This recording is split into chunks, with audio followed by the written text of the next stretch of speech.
નમસ્કાર વિદ્યાર્થી મિત્રો, આપ સૌ કુશળ મજામાં હશો। આજના આપણા મનોવિજ્ઞાન વિષયના પાંચમા વિડીયો લેક્ચરની શરૂઆત ફરી વખત એક નાની ટૂંકી એવી સ્ટોરી વાર્તાથી આપણે કરીશું, જેના વિશે થોડુંક આપણે વિચારીશું અને બને ત્યાં સુધી આપણે જીવનમાં કંઈક એ કામે લગાડીશું। આજનો આપણે સ્ટોરીનો વિષય છે કર્મ। ગુજરાતીમાં કર્મનો જે સિદ્ધાંત છે અનુસાર યુનાઇટેડ સ્ટેટ્સ ઓફ અમેરિકા ની અંદર એક શહેર, અને એ શહેરમાં એક વ્યક્તિ રહે। ઘટના છે એ 1893 ની છે। 1893 ની અંદર હેનરી નામનો વ્યક્તિ એ એક યુવતી સાથે રહેતો હતો। હવે નજીકના ભવિષ્યમાં આ બંને લગ્ન પણ કરવાના હતા, એટલે સાથે એ સમયમાં લિવ ઇન રિલેશનશિપની અંદર એ રહેતો હતો। પણ ઘટના એવી બને છે કે કોઈ કારણોસર આ હેનરી નામના યુવકે યુવતીને છે એ એની સાથેનો સંબંધ પૂરો કરી નાખ્યો, ડમ્પ કરી નાખ્યો, ભાઈ તું અહીંયાથી જતી રહે, તારી એવું મારે જરૂર નથી। યુવતીને બહુ આઘાત લાગ્યો કે જે યુવક સાથે હું રહેતી હતી, આગામી સમયની અંદર અમારા બંનેના લગ્ન થવાના હતા, એ મને અહીંયાથી જવાનું કઈ રીતે કહી શકે। એટલે ખૂબ ગુસ્સામાં એ પોતાના ઘરે ગઈ। પોતાના ઘરે એનો ભાઈ હતો, એના ભાઈ સાથે બેઠી અને વાત કરી કે ભાઈ હેનરી નામના યુવક સાથે રહેતી હતી, એને હમણાં જ એને છે એ છૂટી કરી દીધી છે, એની સાથેના સંબંધો તોડી નાખ્યા છે, અને એ પોતે રડવા માંડી। આ વાત સાંભળી અને આ જે છોકરી છે, યુવતી છે, એનો ભાઈ ખૂબ ગુસ્સામાં આવી ગયો। એના ઘરમાં રહેલી જે પિસ્તોલો હતી એ પૈકીની એક પિસ્તોલ લઈ અને ત્યાંથી સીધો જ ગયો હેનરીના ઘરે। આજ તો પૂરું કરી નાખવું છે, આજ તો આવ્યું જ બેન। ખૂબ ગુસ્સામાં એ હેનરીના ઘરે ગયો। હેનરી બાજુમાં એ જોયું તો મકાનના પાછળના ભાગમાં ઊભો હતો, કંઈ પણ બોલ્યા વગર ધડામ કરતી એ ગોળી છે એ છોડી। આ ગોળી છે એના માથાની ખૂબ નજીકથી, કાનને નજીકથી એ પસાર થઈ ગઈ અને સીધી પાછળ રહેલા ઝાડ પર છે એ ફસાઈ ગઈ, ઝાડના થડમાં એ રહી ગઈ છે। હવે હેનરીને અચાનક આ બધું બન્યું અને કાનની નજીક એટલી ગોળી થઈ કે પોતે કઈ વિચારે વગર એ જમીન પર પડી ગયો।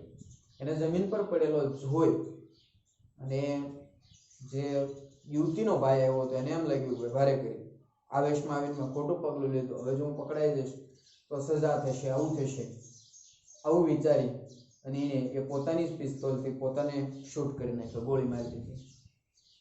જેવા સમાચાર એ યુવતીને મળ્યા કે ભાઈ એમના જે પ્રેમી હતો એને માર્યા પછી એનો ભાઈ ખુદ મૃત્યુ પામ્યો છે, ત્યારે આ પરિસ્થિતિમાં એકલી શું કરશે, આવું વિચારી અને એને પોતે પણ એ પોતાના માથામાં ગોળી મારી દીધી। હવે થોડોક સમય આ ઘટનાનો જેવું બન્યો એટલે આ વ્યક્તિ ભાનમાં આવે છે, હેનરી નામનો વ્યક્તિ, કારણ કે એને તો કાન પાસેથી ગોળી, કાને જરાક ઈજા થઈ હતી, કાન પાસેથી પસાર થઈ ગઈ હતી, એટલે એને બહુ જરૂર ચિંતા કર્યા જેવું ન હતું। હવે એ પોતાના જીવનમાં આગળ મૂવ ઓન કરે છે, પોતાનું જીવન જીવવાનું શરૂ કરે છે।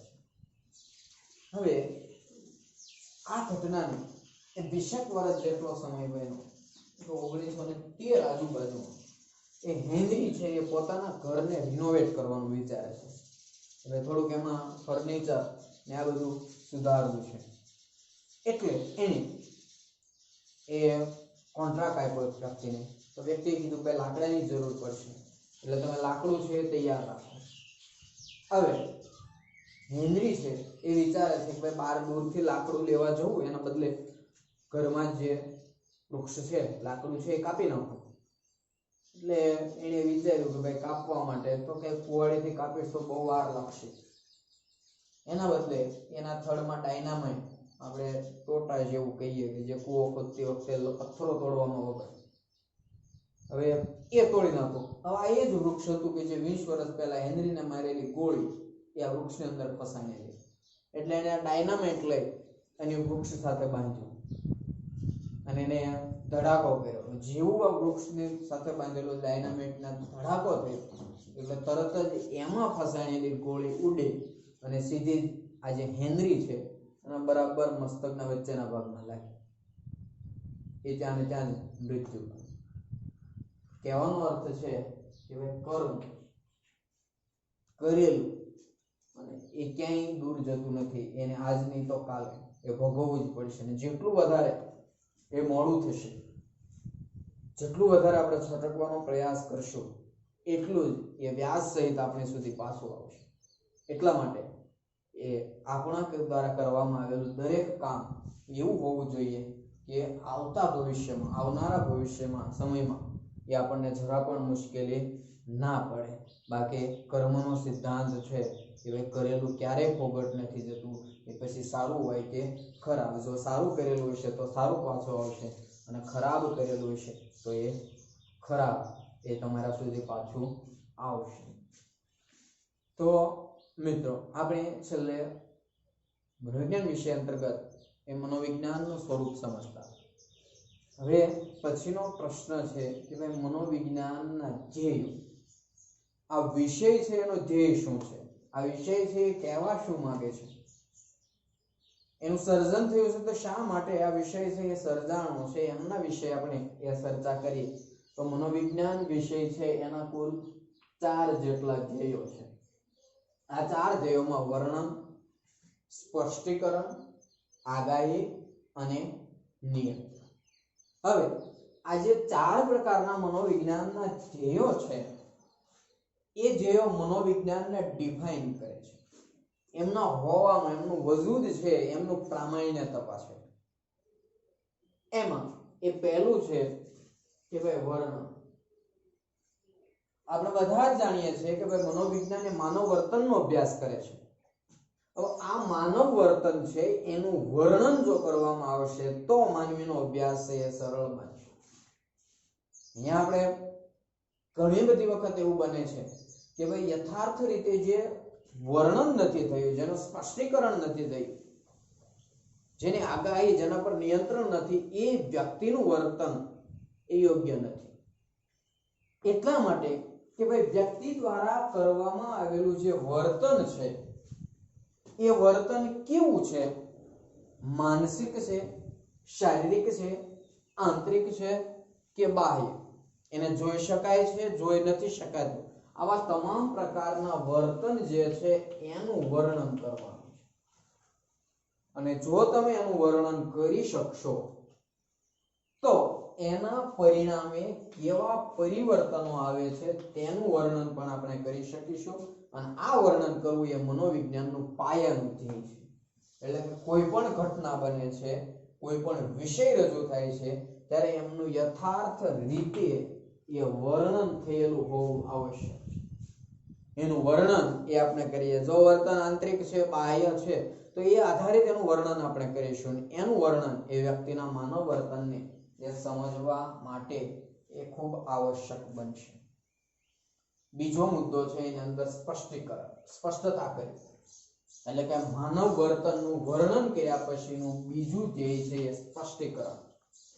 અહીંયા આપણને સ્પષ્ટીકરણ જે છે એની વ્યાખ્યા આપી છે. સ્પષ્ટીકરણની વ્યાખ્યામાં શું કહેવામાં આવ્યું છે? તો કે સ્પષ્ટીકરણ એટલે બનાવ, ઘટના કે પરિસ્થિતિ કેમ ઉદ્ભવે છે તેના કારણોની સ્પષ્ટતા. વ્યાખ્યા બહુ સરસ રીતે સમજવી કે સ્પષ્ટીકરણ એટલે કોઈ બનાવ, કોઈ ઘટના કે પરિસ્થિતિ છે એ કેમ ઉદ્ભવે છે તેના કારણોની સ્પષ્ટતા. ઉનાળાની અંદર વરસાદનું આવવું આ એક ઘટના છે, એક બનાવ છે, એક પરિસ્થિતિ છે. આ કેમ ઉદ્ભવી છે તેના કારણોની સ્પષ્ટતા એટલે સ્પષ્ટીકરણ. હવે એના માટેના કારણો શોધવા પડશે કે ભાઈ આપણે હવામાનની અંદર છે એ બિનજરૂરી રીતે દખલ અંદાજી કરી વાતાવરણમાં, એટલે હવામાન ચેન્જ થાય છે, બદલે છે, અને એના પરિણામે છે એ ઋતુ પરિવર્તન અચાનક થઈ જાય છે. તો આ કારણ છે એની સ્પષ્ટતા કરવી. દાખલા તરીકે કોઈ વ્યક્તિ છે એને અંધારાથી ડર લાગે છે, એક પ્રકારનો ફોબિયા છે. તો આવું કેમ બન્યું?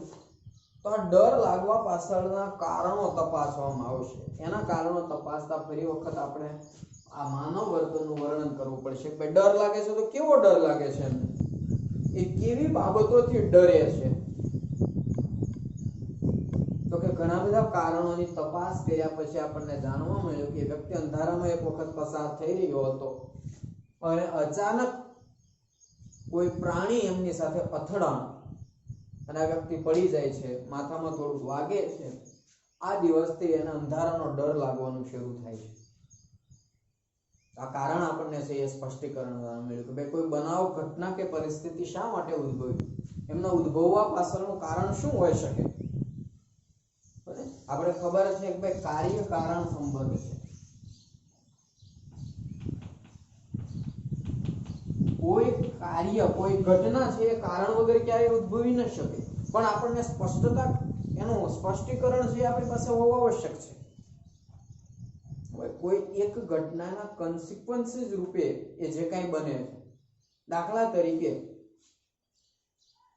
ભારત દ્વારા છે એ સર્જિકલ સ્ટ્રાઇક કરવામાં આવી. પાકિસ્તાનની બોર્ડરની અંદર ઘૂસી અને એના અમુક સૈનિકો છે એને મારી નાખવામાં આવ્યા, એન્કાઉન્ટર થયું. હવે આ જે બનાવ બન્યો છે એની પાછળનું કારણ શું છે? ભારતીય સૈનિકો નવરા બેઠા હતા અને એને કંઈક નવું કરવાની ઈચ્છા થઈ એટલા માટે એને સર્જિકલ સ્ટ્રાઇક કરી નાખી? તો કે ના, એમના દ્વારા જે યુદ્ધ વિરામની ઘટનાઓ છે, જે સંધિ થયેલી છે, એમનો ભંગ કરી એ ભારતની અંદર ઘૂસી આવે છે અને એકાદી બે ઘટના એને કન્સિક્વન્સમાં બને છે અને એના પરિણામે ભારતીય સૈનિકો દ્વારા એ બદલો લેવાનું કાર્ય કરવામાં આવ્યું. તો અહીંયા જે ઘટના બની છે એમના કારણો છે એમની સ્પષ્ટતા છે. એટલે આ કારણથી આ બાબતો બને. વર્તમાન સમયે તમે ભણી રહ્યા છો એક શિક્ષણનું એક નવું માધ્યમ ઘણી બધી જગ્યાએ અસ્તિત્વમાં છે, પણ એ તમારા માટે એકદમ નવું છે. એનું કારણ શું છે? તો અગાઉ આવી કોઈ પરિસ્થિતિ હતી નહીં કે ભાઈ વિદ્યાર્થીઓ આટલો લાંબો સમય સુધી ઘરે રહે, અને જો એ લાંબો સમય સુધી ઘરે રહે છે તો શિક્ષણ કાર્ય સંપૂર્ણપણે બંધ રહે વેકેશનમાં. પણ અહીંયા છે એ વેકેશન જેવું નથી, પણ વેકેશન રાખવું પડ્યું છે. એટલા માટે શિક્ષણ કાર્યમાં અવરોધ ઊભો ન થાય એના વૈકલ્પિક વ્યવસ્થા વિડીયો લેક્ચર ગોઠવવામાં આવે. તો વિડીયો લેક્ચર એક ઘટના છે, એની પાછળનું કારણ છે યા જે મહામારી વૈશ્વિક વાતાવરણ ફલક પર એ સર્જાણી છે એ છે. તો અહીંયા આપણને એ કારણોની સ્પષ્ટતા મળશે. ત્રીજું લક્ષણ છે આગાહી.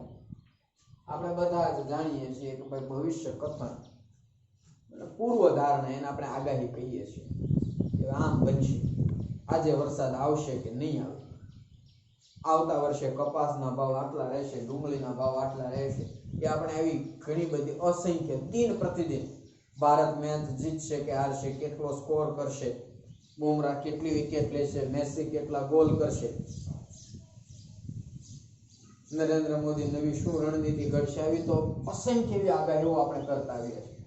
તો એના માટે એમની વ્યાખ્યા આપી છે કે આગાહી કે ભવિષ્ય કથન એટલે કોઈ પણ વિજ્ઞાનમાં સ્થાપિત થયેલા નિયમને આધારે કરવામાં આવતી તે ક્ષેત્રને લગતી પૂર્વ કલ્પના. હવે એક શબ્દ ઉપર વધારે ધ્યાન આપશું.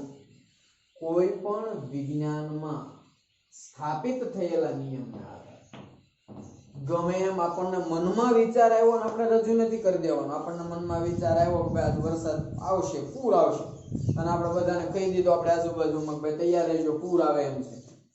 હવે આપણે નથી હવામાનનો અભ્યાસ કર્યો, નથી એ અન્ય કોઈ પર્યાવરણની પરિસ્થિતિનો અભ્યાસ કર્યો, મનમાં વિચાર આવ્યો રજૂ કરી દીધો એમ નહીં. તો પ્રશ્ન એ થાય કે આવું તો આપણે છાપામાં સમાચારમાં જોઈએ છે કે ભાઈ 5 દિવસની આગાહી, 4 દિવસ અતિ ભારે વરસાદ, ને ઘણી વખત ટીપુય નથી આવતું. તો એમની આગાહી કેમ ખોટી પડે છે? ભાઈ એમના માટે એ વ્યવસ્થિત વૈજ્ઞાનિક નિયમો આધારિત એ તપાસ કરે છે કે ભાઈ દરિયાની અંદર અમુક અંતરે એ બાષ્પનું પ્રમાણ કેટલું છે, ભેજનું પ્રમાણ કેટલું છે, વાદળાઓ સર્જાવાની ક્રિયા કેટલી છે, પવન કઈ દિશામાં આગળ વધી રહ્યો છે, અને આની આ જ ઝડપે જો પવન આગળ વધશે તો ક્યારે કિનારા સુધી પહોંચશે. આનો વૈજ્ઞાનિક અભ્યાસ કરી અને પછી આગાહી કરે છે. એટલા માટે એ આગાહી કે ભવિષ્ય કથન એટલે કોઈ પણ વિજ્ઞાનમાં સ્થાપિત થયેલા જે કોઈ પણ પ્રકારનું વિજ્ઞાન છે એમાં સ્થાપિત થયેલા નિયમને આધારે કરવામાં આવતી તે ક્ષેત્રને લગતી પૂર્વ કલ્પના. તમે જુઓ કે ભાઈ કોઈ પણ જગ્યાએ એ ઘણી વખત અમુક પ્રકારની બાબતો જોવા મળશે. દાખલા તરીકે ભારતનું આર્થિક એ વાતાવરણ થોડું તંગ બન્યું. એનું કારણ શું છે? તો કે ઘણા બધા વ્યક્તિઓએ બેંક પાસેથી લીધેલા પૈસા જમા ન કરાય. આટલા પૈસા અચાનક જે ભારતીય મૂડી બજારમાંથી જો દૂર થઈ જાય એટલે સીધી વાત છે કે આ તકલીફ સર્જાવે. આપણે બધા જ ચોક્કસ પ્રકારની બાબતો છે એ કરીએ છીએ. આ ક્રિયાઓ કરવા પાછળનું કોઈ કારણ, જો કન્સિક્વન્સમાં પહેલું વર્ણન, સ્પષ્ટીકરણ, આગાહી. આ વર્ષે કપાસના ભાવ વધશે કે ઘટશે એની આપણે આગાહી કરીશું અને કારણો જાણવા મળશે કે ભાઈ વાવેતર નથી થયું, બધાએ શીંગ બહુ વધારી દીધી, શીંગ વધુ આવી છે, કપાસનું ઉત્પાદન ઓછું થયું એટલે ભાવ વધશે. એના માટે આપણે એનું વર્ણન, એનું સ્પષ્ટીકરણ કર્યું, એના કારણોની તપાસ કરી કે ભાઈ કેમ વધશે, એવી કલ્પના કેમ કરવામાં આવે. વ્યાપાર જગત સાથે સંકળાયેલા લોકો આવું કેમ બોલે છે? તો એટલા માટે કે ભાઈ જરૂર કરતા અને દર વર્ષે થતું હતું એની કરતા કપાસનું વાવેતર ઘટ્યું એટલે શીંગનું વાવેતર વધ્યું છે. અને વાવેતર ઘટ્યું છે સામે માંગ તો એ જ રહેવાની છે, એટલા માટે કપાસના ભાવ વધી શકે. હવે આને સત્ય માનીએ ક્યારે? તો કે જ્યારે ભવિષ્યની પરિસ્થિતિમાં આપણે જઈશું અને કપાસ કેટલામાં વેચાય એની તપાસ કરીશું, ત્યારે આપણને એ વાસ્તવિકતાનો અંદાજ આવશે. ત્યાં સુધી આપણે કંઈ ન કહી શકીએ.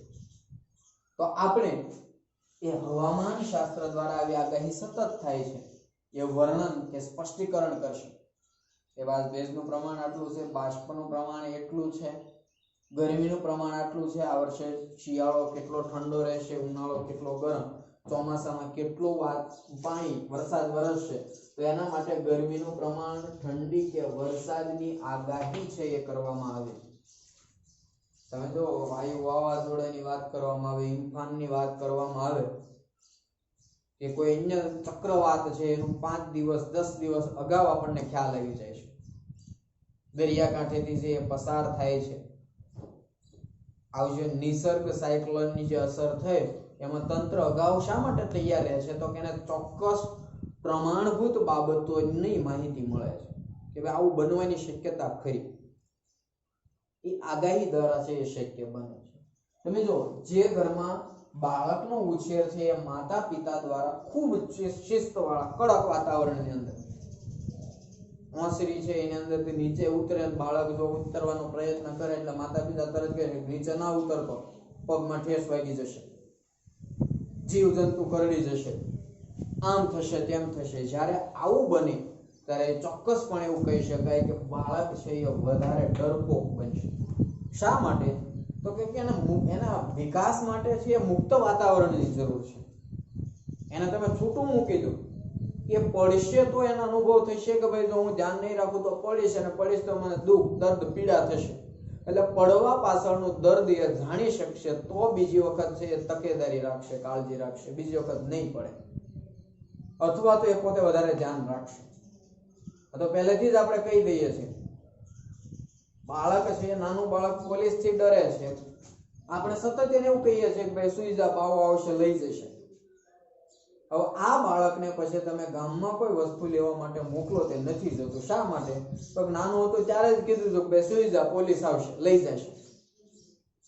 હવે એ બિચારા બાળકને પોલીસ શું કાર્ય કરે છે એ ખબર નથી, પણ આપણે એને બીવરાવ્યું, અંધારાની માં. હવે આપણે આટલા મોટા થઈ ગયા ત્યારે જોયું નથી કે અંધારાની માં કેવી હોય, પણ બાળક સૂતું નથી એટલે ગમે ત્યાંથી અંધારાની માને પકડીને લાવશે કે ભાઈ આ આવશે તો તને લઈ જા. જે બાળક બિચારું ક્યારેય ઘરની બહાર નથી નીકળ્યું એને આપણે અંધારાની માં લઈને લઈ જશે આવું કેવી, એટલે બી જાય, ડરી જાય. એટલે કે વધારે તમે એના ઉપર રિસ્ટ્રિક્શન, મર્યાદાઓ લાદી દેશો તો એ બાળક ચોક્કસપણે અવશ્યપણે છે એ ડરપોક બને. તમે તો ભૂતકાળના સંદર્ભમાં વાત કરવામાં આવે કે શિવાજી ખૂબ નીડર હતા, એનામાં બુદ્ધિ ચાતુર્ય બહુ હતું. એની પાછળનું કારણ શું હતું? તો કે એની માતા દ્વારા એને સુવરાવતી વખતે એ વર્તમાન સ્થિતિનું વર્ણન કરતી કે ભાઈ અત્યારે તારે સૂવું હોય તો સૂઈ લે, આવતી કાલનો જે સમય છે એ પછીના સમયગાળા દરમિયાન તો તારી સામે તલવાર ને તોપ જ આવવાની છે, ત્યારે તને આવો સમય નહીં મળે. એટલે કે બાળક નાનું હતું ત્યારથી જ એનામાં એના આવનારા સમયના વિઘ્નો છે એ કહી દેવામાં આવે. અને આ વિઘ્નો વાસ્તવિક હતા. બીવરાવવા માટે એવું નહોતા કહેતા કે ભાઈ તાર હુઈ જાય નહીં તોપ લઈને કોક આવશે, પણ એને અગાઉથી પરિચિત કરતા હતા. એટલા માટે એ બાળક છે એ વધારે નીડર બને. તમે બાળકની જે કઈ કલ્પના છે એ શક્તિને વિકસવા દો, એની આગાહી ક્ષમતાઓ આધારિત એવું વાતાવરણ તમે ઊભું ન કરો. એના માટે છે શિક્ષણ, પ્રેરણા, આવેગ એને ધ્યાનમાં લઈ અને એની આગાહી કરવામાં આવે છે. કોઈ બાળક છે એ ખૂબ મહાન બને છે, પાછળનું કારણ શું છે? અબ્દુલ કલામ છે સામાન્ય પરિવારમાંથી આવતા હતા. દેશના સારામાં સારા એ સ્પેસ ની અંદર એટલે યુરો સાયન્સ આખા એ ખૂબ આગળ વધ્યા.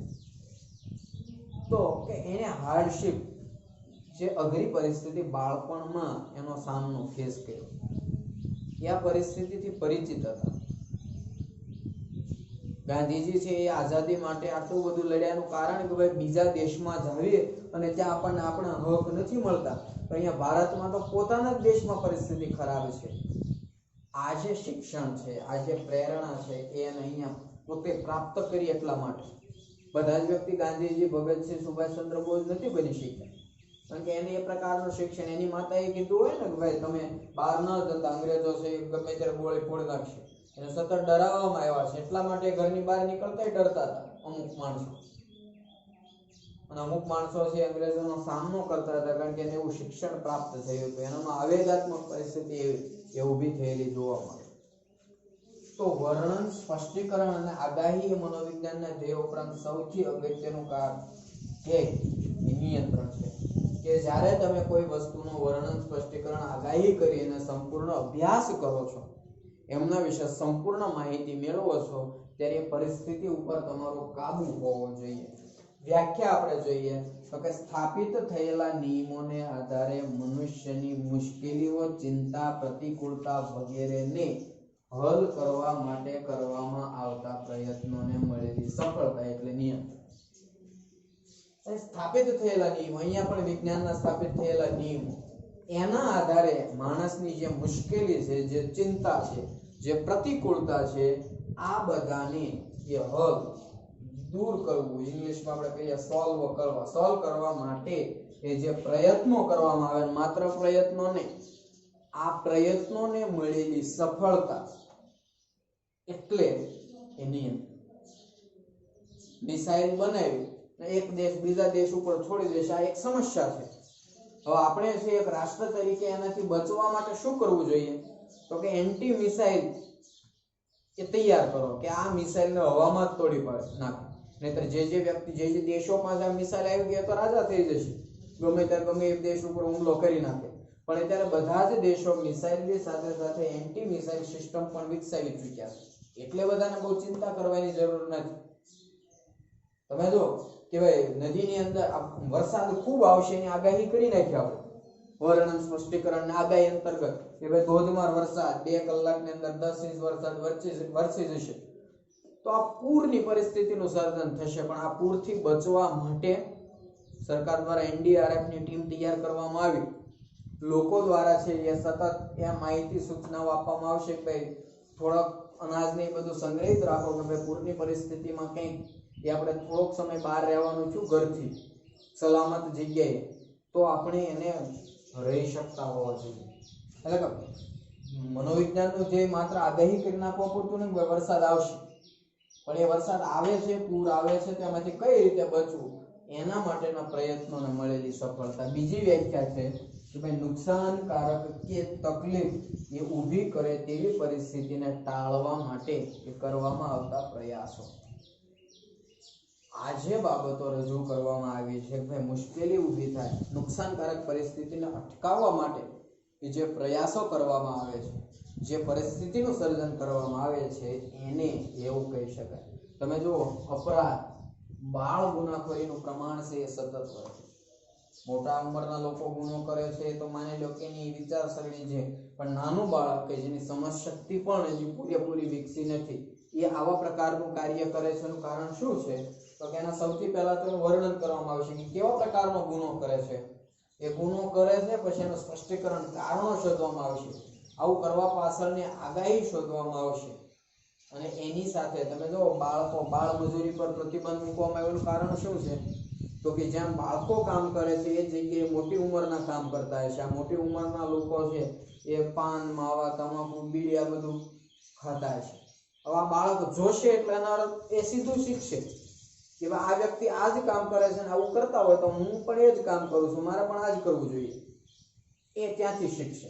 વર્તમાન સમયે ટીવી છે, સોશિયલ મીડિયાનું પ્લેટફોર્મ છે, આવા પ્રકારના કાર્ય ટીવી ની અંદર આવે છે. ભાઈ નાનો બાળક છે એ બીજી વ્યક્તિના હાથમાં રહેલું બેગ આંચકીને જતો હોય. હવે જેવું બારી રહેલું બાળક આ જોશે એટલે એને પણ વિચાર આવશે કે આ નાનું બાળક જો આ કાર્ય કરી શકતું હોય તો હું કેમ ન કરી શકું. આવું વિચારી અને એ પણ એના જેવું જ વર્તન છે એ કરવાનો પ્રયત્ન કરશે.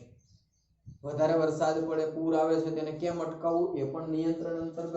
અને બાળ ગુનાખોરીનું પ્રમાણ વધે છે તેને દૂર કરવાના કારણો પણ એને સફળતાપૂર્વક એ સોલ્વ કરવાની પરિસ્થિતિ નિયંત્રણની અંદર તમને જોવા મળશે. ત્યાર પછી એ આપણે આધુનિક મનોવિજ્ઞાનનો ઉદ્ભવ, વિકાસ અને વ્યાપ કઈ રીતે વધ્યો એ પછીના એ વિડીયો લેક્ચરની અંદર